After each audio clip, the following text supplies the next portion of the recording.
Happy Sunday. Welcome to Wide World of Sports. It's great to have your company again this weekend. It has been another huge week in sport. On deck, our fearless leader, former Australian captain Mark Taylor. Great to see you again. Nice to see you too, Ros. Nice to be back again as well.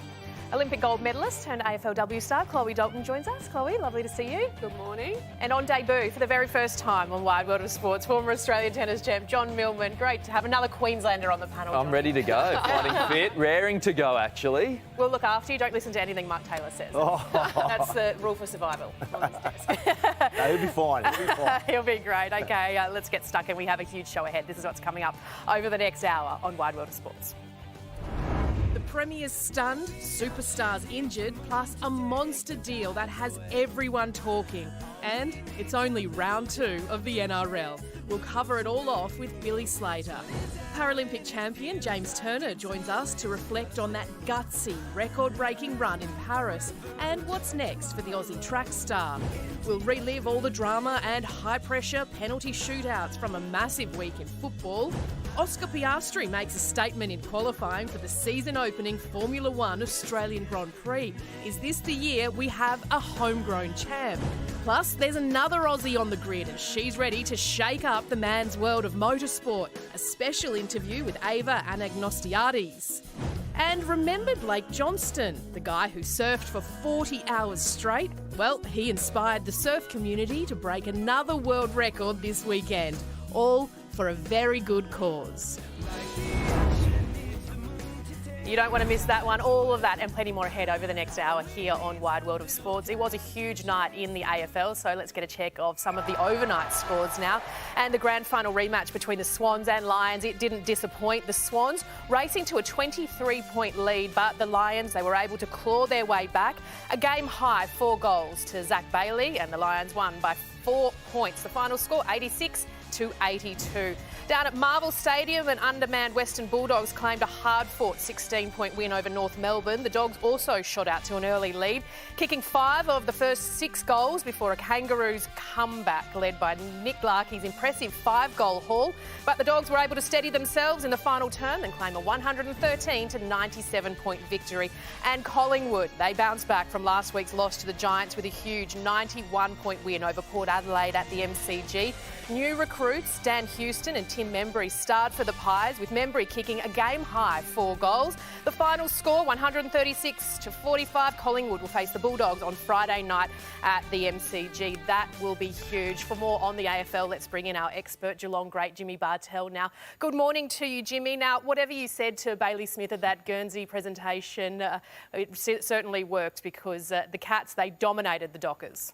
Yeah, they certainly did, and it was a huge honour for me. I was incredibly chuffed and thrilled, and it was Bailey himself who reached out to me a while ago, and he highlighted the first game down there in Geelong. Would I be available to bring my boys down? He invited my 2 young boys there, Aston and Henley, who was proud as punch, to hand over the number, and I was incredibly thrilled to do that. And he was actually a big driving force in this game. He had 32 touches. He looked like the Bailey Smith, who we haven't seen in nearly close to 2 years because of those knee injuries. His running power was enormous, and that's what Geelong needed to add to their side, that extra running power through the midfield.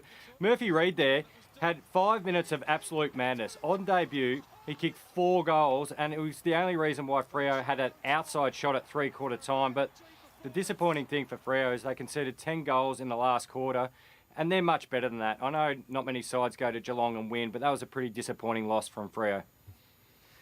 Jimmy, the Lions came from behind to beat the Swans. Dean Cox's Swans now go 0-2 to start the season. Does this say more about the Swans than it did the Lions?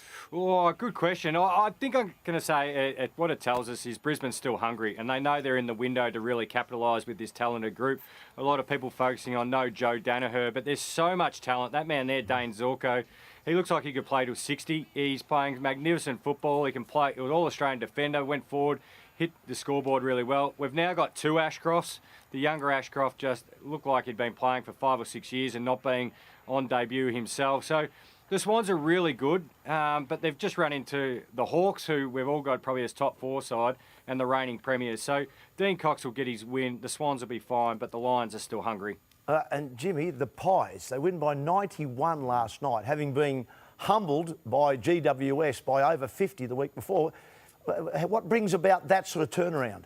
I think if you put it in perspective, Tub, playing the Giants 28-degree weather in the middle of March out at Western Sydney is tough going. They lost that game last year. I think back at the MCG after another week under their belt, that man there, Dacos, didn't have any cramping issues. He was running everywhere, running right. They're a good side. They're a mature side who know how to play the game, know how to connect really well with each other. They're going to be very good this year. I just think last week, just weren't quite up to the Giants' speed, or pretty slick and had the game on their terms. But Port Adelaide were witches' hats in the end, and they've got to sharpen themselves up quickly. Jimmy, talk of it being one of the worst nights in Carlton's history going down to Richmond. Do you think Richmond's rebuild is going to happen faster than Carlton's premiership window closes? That's tough. Geez, the hotlines have absolutely been torched in the last couple of days by Carlton fans. It was really disappointing because also they were 41 points up halfway through the second quarter, and it was the work rate, the energy, the effort. The young guys, Lawler here, number 1 pick, just paid for himself. He was so good. He was just balanced, composed. You can see all the reasons what made him a number 1 pick. Trainer, their other number 1 pick. I'm going to stop talking for 2 seconds. Have a look at this for a celebration. Seth Campbell. Bang, 80,000 people. Take that, Carlton fans, on the way home after you just run down and kick the sealer. Look, it was so exciting to see Richmond's young talent. And Carlton, for a mature, experienced side, they got shown up on Thursday night, and it's really disappointing. The Tigers, they look like they're having a blast out there. Jimmy Bartell, as always, wonderful to catch up with you. We will see you again next weekend. Thanks, guys.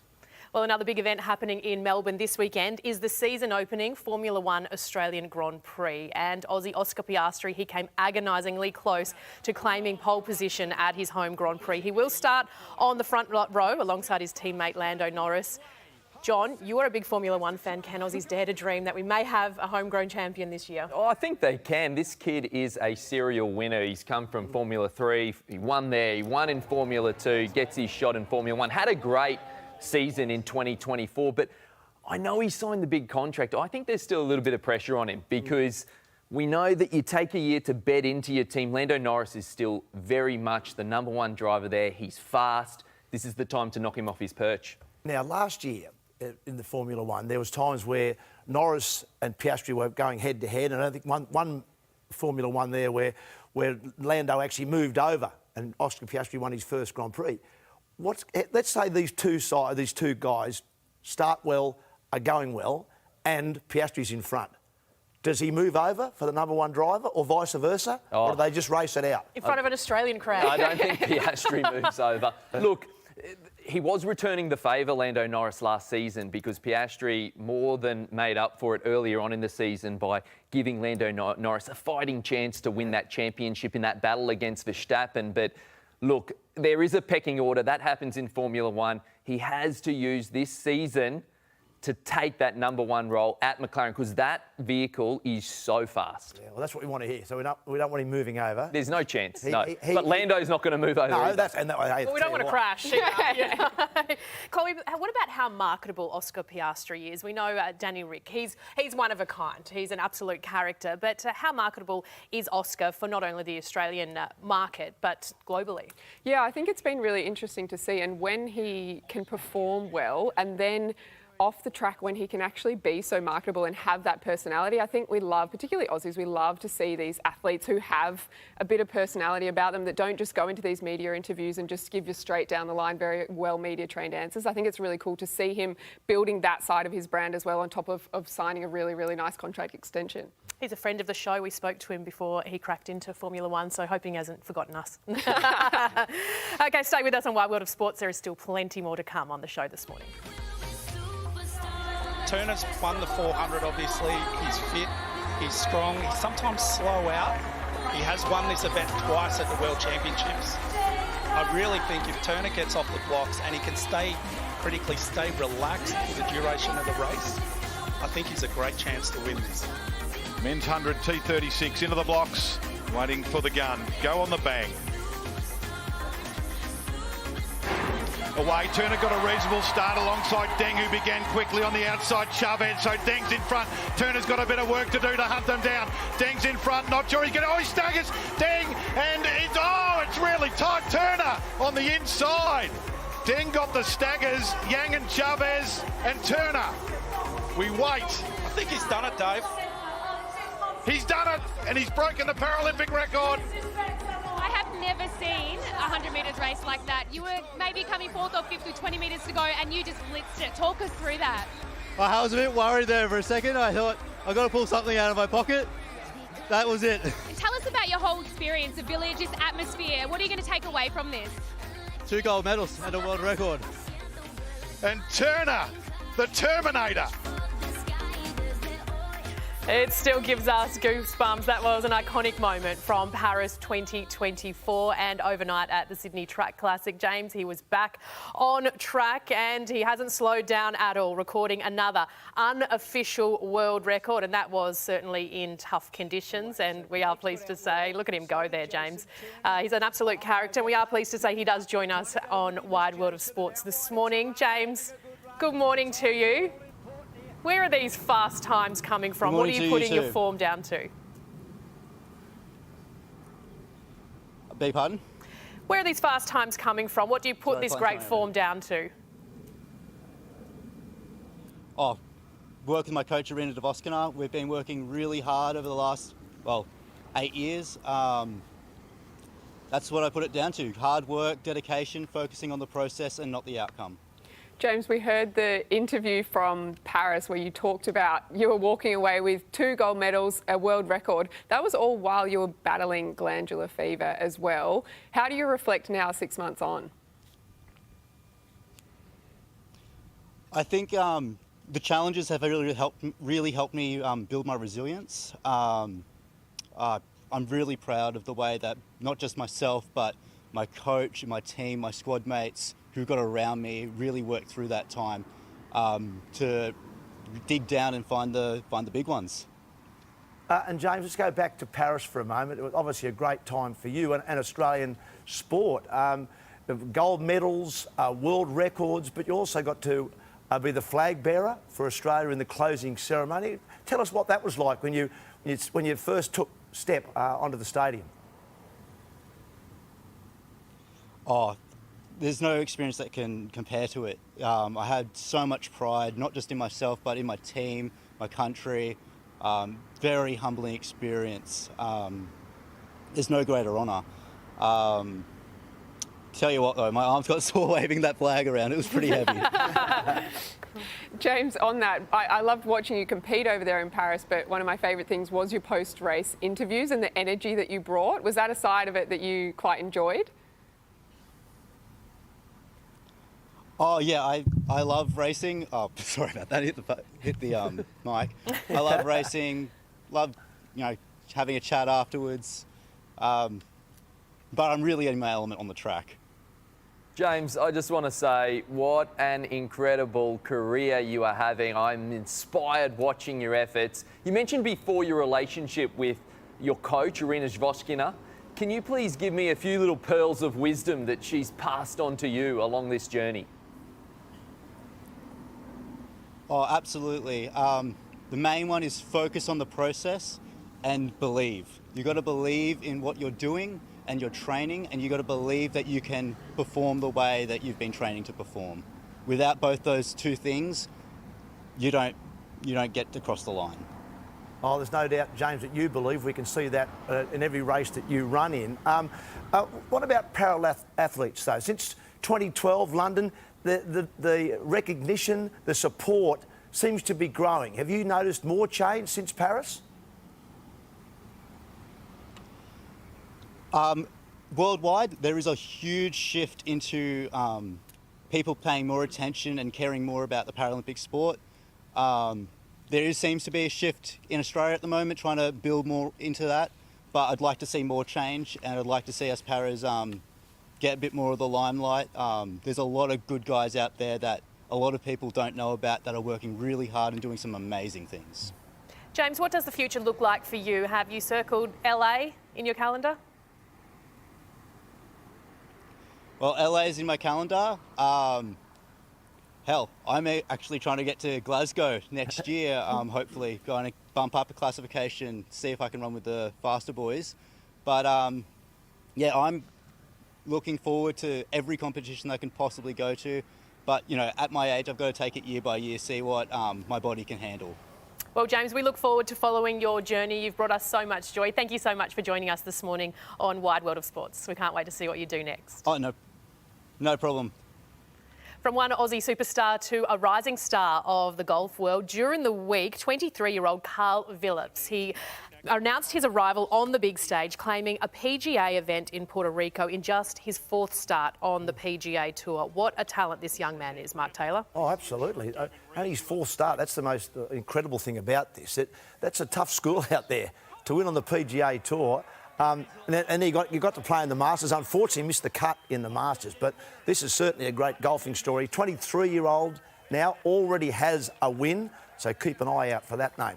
Yeah, no, he's incredible, and I think it really alludes to that American college system. He's come through Stanford, which is similar to Tiger Woods. So if he has Tiger Woods' career, we can be in for something. But just to allude to that, the Stanford is just one of the many colleges where golf is really thriving. We saw Annika Sorensen do her work at Arizona. We saw Scotty Scheffler and Jordan Spieth go to Texas. It's a little bit like the tennis, and obviously that was a great education for him. He got the degree, but also he's now doing it on the golf course. Well, after his won, the team of sports gurus in the Wide World of Sports office thought this name sounds really familiar. So they dug back through the archives and they found a story, Tim Sheridan did, with a 7-year-old Carl on Wide World of Sports. Take a look.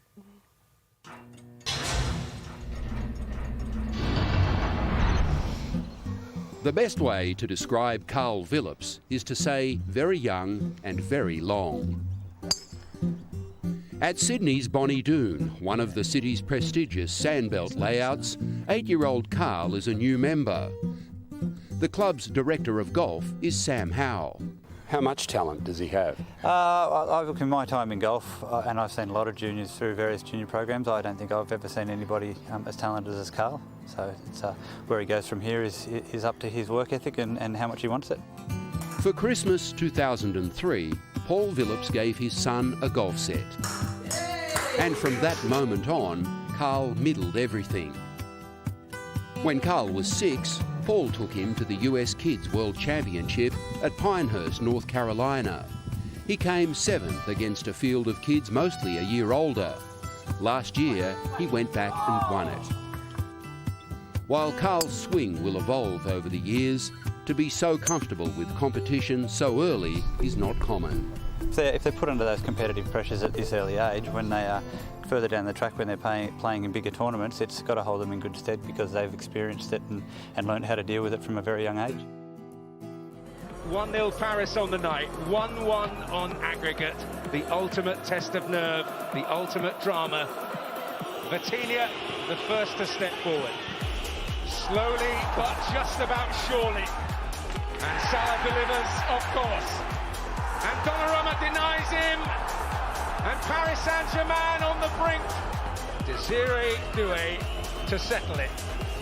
And settle it he does! They've defied the Anfield atmosphere. You might think that in a game like this, with everything we've seen, that home advantage would be key now, but it didn't work for Liverpool 24 hours ago. And Mbappe doesn't hang about. On the spot and up to it. Alvarez scores despite a slip. Are they saying this was a double kick from Alvarez? Alvarez penalty ruled out. And Real Madrid, yet again, have squeezed themselves through. Oh, sport is the best reality TV there is, and there is never any shortage of drama in the world of football. John Millman, you're a big Liverpool fan.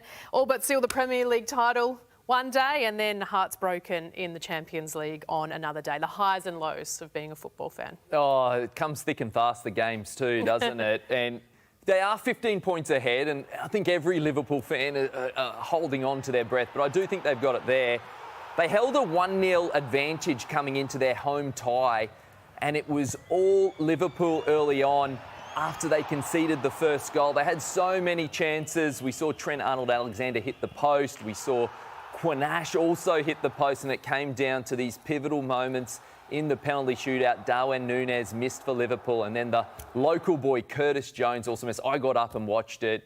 It was 120 minutes plus extra time, plus the penalty shootout. So we more than got our money's worth if we got up to watch that one, but not if you're a Liverpool fan. Bit disappointing. Oh, yeah, well, you would have gone into that leg thinking, OK, we've got an away goal, we've got the lead, we're playing at home, we're through. Yeah, but Tubbs, there is a little bit of a caveat on that, because in that away leg against Paris Saint-Germain, Alisson Becker, the Liverpool keeper, put in a worldie of a performance. He had some of the pundits saying it's the best goalkeeping performance they've ever seen. So they're really hanging on by the edge. But you would have expected Liverpool to get through at home, at Anfield. Arne Slot's come in this season and they've been playing incredibly well. But just they're out of the Champions League. They came, Paris Saint-Germain, they're top of Ligue 1.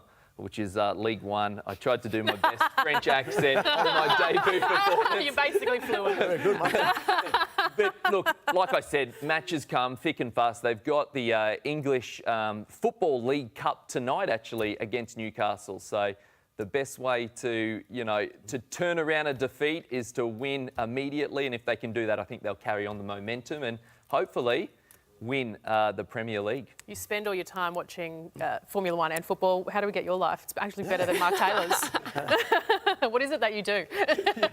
I'm asking myself that very question. We'll stay in Europe actually now, because there are some Aussies continuing to punch above their weight in the winter sports. It has been a great week for the women on the World Cup circuit. It has. Laura Peel, aerial skier, is in some serious form over the last few seasons. She's won the final World Cup event and claimed her third Crystal Globe with an exceptional finish there. Man, it's a tough gig, isn't it? The aerial skiing, it's so impressive. The Aussies are in serious form. Just a few weeks ago, we went 1, 2, 3, 4 Aussie women on the podium. And if we look at the past 33 years, Aussie women have claimed 14 Crystal Globes, which is exceptional. In the French Alps, Abby Harrigan has claimed silver in slopestyle at the World Cup. Incredible. She is just 22 years old. So we've got serious talent in these winter sports with less than a year to go to the 2026 Less than Winter a year to go Olympics. until Milano Cortina, so good signs for the Aussies, that is for sure. And of course, you'll catch all of the action live and free right here on your home of the Olympics. 9 and 9 now. Let's get the takeaway, some of the weird and wonderful things that have unfolded in the world of sport this week. John, you're going to kick us off. I will, and I'm going to take you to Indian Wells, where they say it's tennis in paradise. Well, it was anything but. It looked like they were playing in Brisbane during Cyclone Alfred. Really difficult to play in these conditions. It's a real leveller. I mean, it's moving. Those things are metal. I know those boxes because I did a bit of damage to one once, and it's moving them all over the shop. But this is Daniil Medvedev's celebration. This is very unlike him. It's like he's won the title and more, but there's a bit behind the story because Artur Fils, who he was playing against, was very animated early on, and I think Medvedev took a little bit of offence.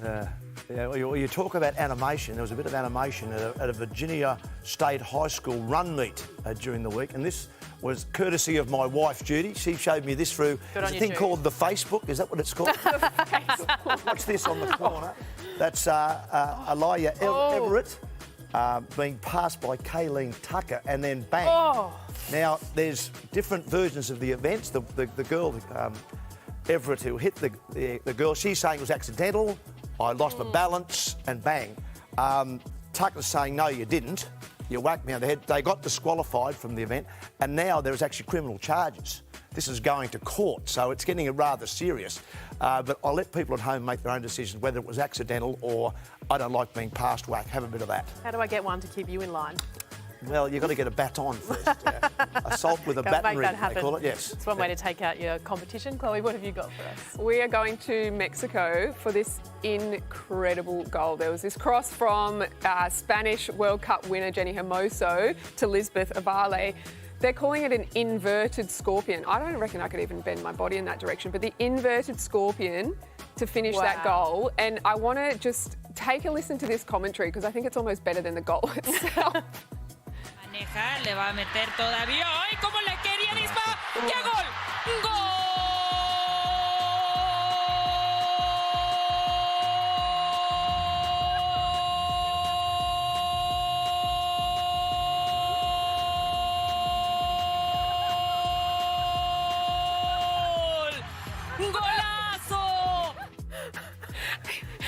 reminds me of like when you're a kid and you tried to hold your breath in the tunnel. Like, how on Someone earth? needs to check on that commentator, see if they're okay. Good on you guys. You brought plenty of gold today. Now, it is not long to go until the 2025 Formula One season revs up in Melbourne, and hopefully in the near future we will see women lining up on the grid. And there's a 17-year-old Aussie who is hoping to make that dream a reality, and she is giving it a red-hot crack as well. Ava Anagnostiatis, she is a part of the historic Formula One Women's Academy, and she caught up with Nine's very own Clint Stanaway in Melbourne this week.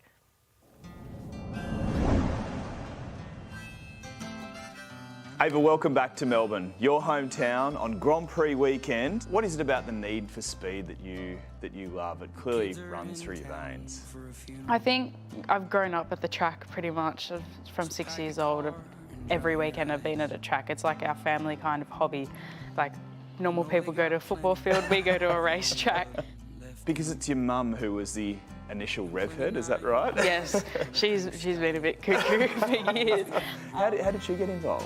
She started, her and my grandpa would watch the Formula One when she was little, and then he actually bought a go-kart for himself and took it to the track, and she was like, oh, I want to go. Sooner or later, that go-kart was no longer his, it was hers. From then on, she was racing till she was about 20. Where did she get it from? Are you claiming it? Yeah. Definitely. I sort of fell in love with Formula One at about 6 or 7 years old. I used to watch it with my dad, and the rest is history. Yeah, I kept racing till I was about 21. And then sort of the avenue stopped. There was nowhere to sort of go. We didn't have a lot of money. So I walked away and started a life, had a couple of kids. So I guess her dream is now your dream. That motivator, she's a real motivator for you, no doubt. I think she didn't get the opportunities, obviously. Back then, women didn't have any opportunities, so she's kind of living a bit through me, but yeah, I'd hopefully do her proud. It's kind of surreal, the opportunities that she's getting this day and age, like to be able to compete at a Formula One Grand Prix. We're really proud of the way she's just sort of kept working hard over the past couple of months. Yeah, immensely proud. And coming back to Melbourne, your hometown, you actually can't drive here. No, I can't. I can't even drive the car outside. It's a hire car. What? Jeez, is that frustrating? It is really, because I could take myself here by myself, but I have to get my mum to come and everything. Do you give mums some advice? Your backseat Sometimes driver? I'm like, go, like the light's green, you can go. So you're in the academy now. I mean, this must be a real thrill. What are you going to get out of this experience? To get F1 Academy, that was the goal as soon as I stepped into cars, just because it opens so many doors, and to have that opportunity and to get told that you've got the seat, it was a massive relief. And I was like, okay, we can race this year, we can make the progress that we need to make in cars to hopefully take that next step after. So one day, if she's afforded the opportunity to drive in Formula One, what would it mean to you? That's a massive leap from where we've come from 30 years ago when I was racing to have a female in Formula One.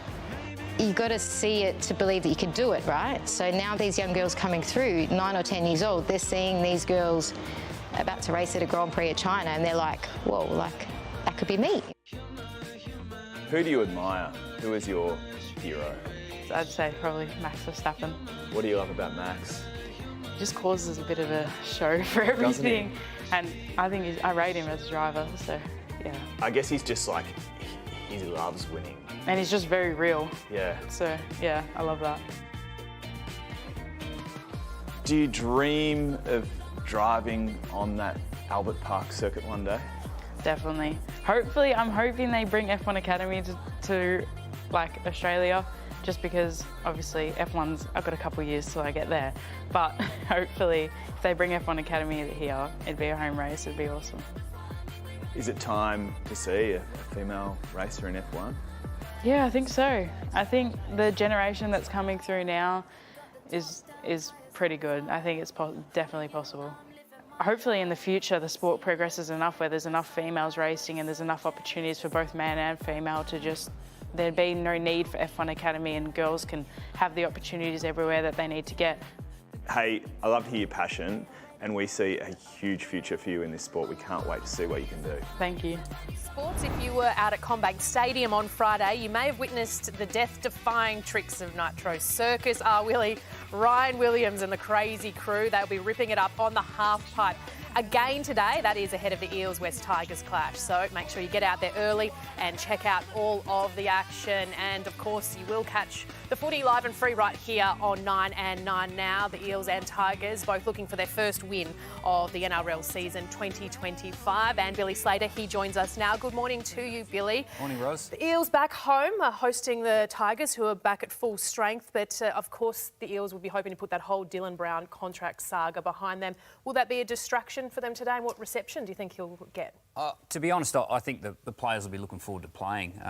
They'll be looking forward to putting their round one performance behind them as well. They went down to Melbourne and the first half was anything but ideal. So it's pretty much start again for the Eels. And the Tigers, they get two of their stars back, talking about ripping it up at CommBank Stadium. You've got Dream Buller and Api Coruscant that will be looking to do that for the Tigers. And they'll be partnering in the key positions, Jerome Luai and Lockie Galvin. So I think there's going to be an entertaining game and plenty of points scored.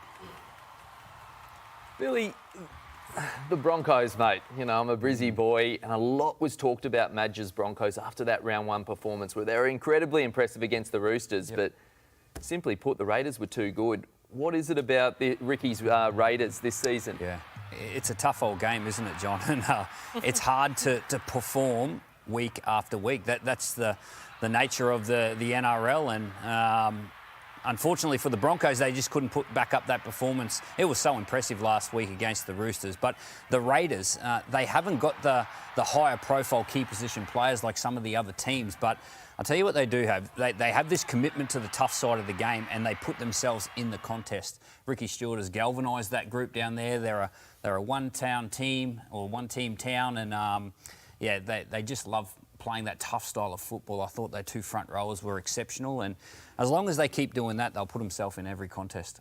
Now, Billy, please explain to me what happened at the Gong yesterday. I wasn't at the Gong. I did check my phone halfway through the second half, and my Dragons were up 24-12. I put the phone in the pocket, thought we're home. Then I saw the score last night, 25-24, and I thought, we shouldn't have lost that game. And then if you read the stats this morning, Tubby, you'll be even more frustrated. They had half the missed tackles to the Rabbitohs. They had more line breaks. They scored more tries. It was one of those real tough Kicking a man while he's down here, Bill. It's a frustrating time. And off the back of losing your first two of the season now, so they go into the bye. Hopefully you pick up the 2 points there, Tubby, but... Go easy. And then we've got the Storm. It's a tough old game and then we've got the Storm round 4. Not that I'm looking, but I can see we've got the Storm next up, so we've got some work to do. One at a time. Take care of the bye first, mate. Hey, don't you start. And Jamie Humphrey's so impressive. It was good. He was the one that kicked the field goal to put the Rabbitohs in front. He just looks so mature for a young man that is quite inexperienced for NRL experience, and doing a great job off the back of signing Wayne Bennett last year. They just look really settled. They're not playing their best football. They've still got some good players to come back into the side, but they're getting the job done. Bill, heartbreak at Manly Seagulls, seeing DCE go down with a bit of back spasm, but seeing Tommy Turbo, hamstring injury, are they in a spot of bother? Well, they are. I thought they were the most impressive team in round one, and they looked so happy and everything was going really well. And then they went over to New Zealand. They were expected to win, and they got beaten. So that, on top of the injury concerns, this is Daly Cherry Evans. He's gone down with one of the old man injuries in the game, the back. And just before this, Tommy Turbo went off with hamstring tightness, they're saying. So if anyone knows anything about hamstring injuries, it's Tom Trbojevic, unfortunately. So we don't want to see our star players out of the game. But if you're a Manly fan, that's certainly concerning. And the other big shock of the weekend was obviously the Panthers going down to the Roosters. The Roosters were humbled last week by the Broncos, and they turned it around and beat the Panthers. Yeah, this game was directly after the Warriors beat the Manly Seagulls, so it was upset Friday night. So it was an amazing finish to this game. Brian Toto had an opportunity to score a try right in the corner, but Daniel Tupu, he stopped the try. But the turnaround from Trent Robinson and his Roosters all the talk has been about the inexperience, the inexperience of this new roster, the experience that they've lost from last year. But they really turned around their attitude, and they committed to that tough part of the game, and they beat the reigning premiers. That was a cracking match, Billy. Thank you for popping by. Of course, it is a huge day of footy right here on 9. You'll catch it all from 3 p.m. Australian Eastern Daylight Time. Now, you may remember the name Blake Johnston, the Sydney surfer who last year broke the world record for the longest surf in history. He stayed out in the water, riding wave after wave for 40 hours to raise awareness for mental health. Well, he was exhausted, dehydrated, but he is back out in the water, and yesterday he inspired an entire community to break another world record, and Nine's Mitch Tomlinson, he paddled out to join them for a good cause.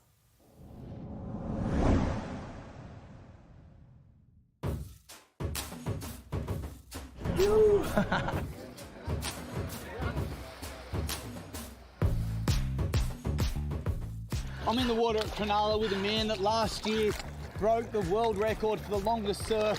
Today, behind us, there's over 1,000 people, all different shapes, sizes, races, colours, you name it. Blake, tell me what is going on. This is about people coming together, showing the positive impact that human connection and community has on our mental health. Look at this, it's absolutely beautiful. Without them themselves showing up and without the person next to them, this wouldn't happen. And we've got to remember that every single day. We always have a sense of value, and we want that sense of value and belonging, and this showcases that. This is leading by example for the youth and taking an action and showing that this is the important stuff. Of all things to do, why a paddle out in the ocean? Well, you know, typically a paddle out is a celebration when someone's passed in the surfing culture, but we don't need to wait for a tragedy to get around one another. It's about empowering one another and showing up for one another, and that's how we build resilience in the community, and it's a way to lead by example for the youth, you know. Over 1,000 people paddling out, and you did it. Look at this. Yeah, Grommies. Yeah, boys. We've got Ben Gillies from Silverchair. We've got Robbie Madison, an FMX guy. One of the kids, baby. Let's go. Oh, sick. And what about the support here from the community and the extended community? How has that effect been for you? I think it's so powerful.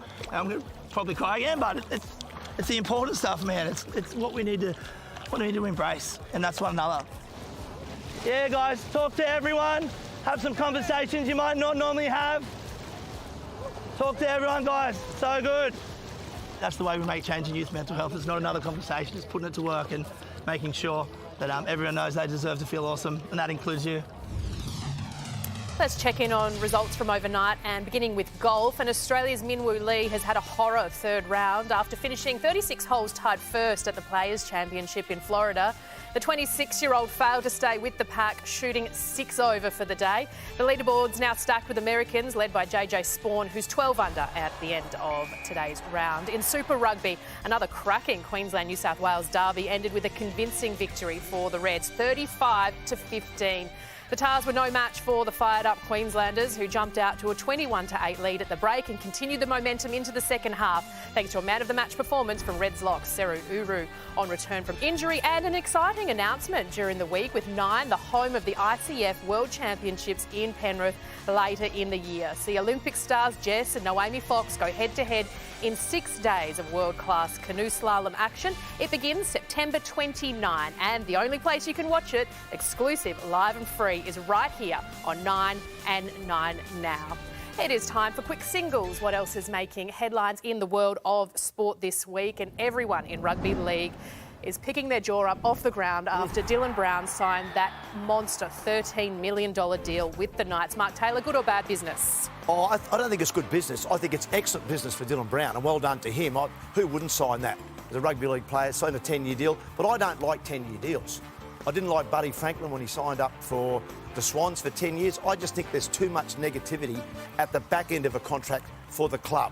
So well done to Dylan Brown, but I just worry that in 5, 6, 7 years' time, the board of Newcastle may have to pick up the pieces. So I'm not a fan of the length of the deal, but well done to him. The other news is in the cricket front. The MCG will host a day-night test match to celebrate the 150 years of test match cricket, taking on England on March 15.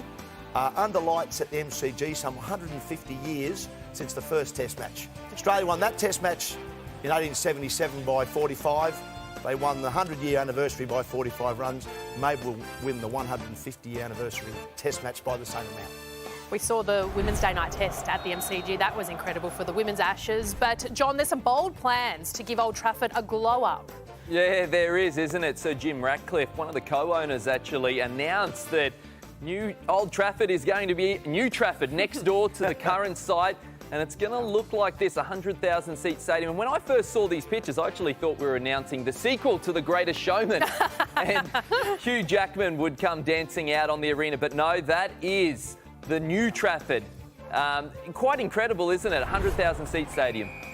New Trafford, I like it. And a big superstar suiting up for the Reds. Charlotte Caslick has been named on the bench for the Reds for this afternoon's derby against the New South Wales Waratahs. And I think the big news coming out of this is Charlotte has actually committed for the remainder of the Super W season. She said that she really wants to make sure that she's there and ready to play the whole season ahead of the Women's Rugby World Cup later this year in the UK. She wants to pick up the game. She's been playing sevens for, I think, 12, 13 years now. So really, really excited to see how she goes. It's really weird to see her in that jersey, not the green and gold. What's going on with Nick Kyrgios? Yeah, look, all these talks of retirement, let's pump the brakes. It wasn't great at Indian Wells. All accounts was that he was ready to go. I was speaking to a couple of his team members, but it wasn't to be. As we know, when you're under match conditions, the body feels it a little bit more, and that was the case here against Dutchman Botic van der Sandschulp. He had to retire.